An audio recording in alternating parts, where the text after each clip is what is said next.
বাদশাহ তালুতের নেতৃত্বে এবার তারা জিহাদে যাবে। জিহাদে যাওয়ার সময় তালুত তাদেরকে বললেন, তোমাদেরকে আল্লাহ তাআলা একটা পরীক্ষা করবে নদী দিয়ে। এই নদী পার হব আমরা, পার হওয়ার সময় তোমরা কেউ পানি পান করবা না। যারা পানি পান করবা সে আমার দলভুক্ত হবা না।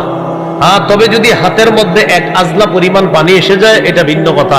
ডক ডক করে পানি পান করবা, পিপাসা নিবারণ যে করবা সে আমার দলভুক্ত হবা না, সে জিহাদি বাহিনীতে শামিল হবা না। এটা আল্লাহ তাআলা পরীক্ষা করবে তোমাদেরকে। এই পরীক্ষা আল্লাহ কেন করবে?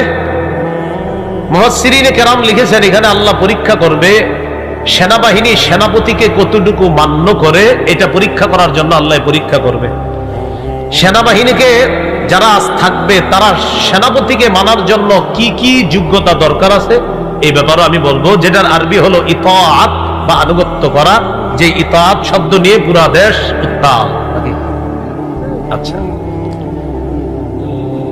তো আল্লাহ তাআলা পরীক্ষা করবে। ও বন্দে শুনেন, এই নিয়তে এখন থেকে উঠে যান না যে মনে হয় আমার বিরুদ্ধে বলবে, এরকম কোন নিয়ত টিয়ত রাখেন না। ওরকম কিচ্ছু হবে না। ঠিক কোরআনে আল্লাহ যা বলবে সেটাই বলতেছে।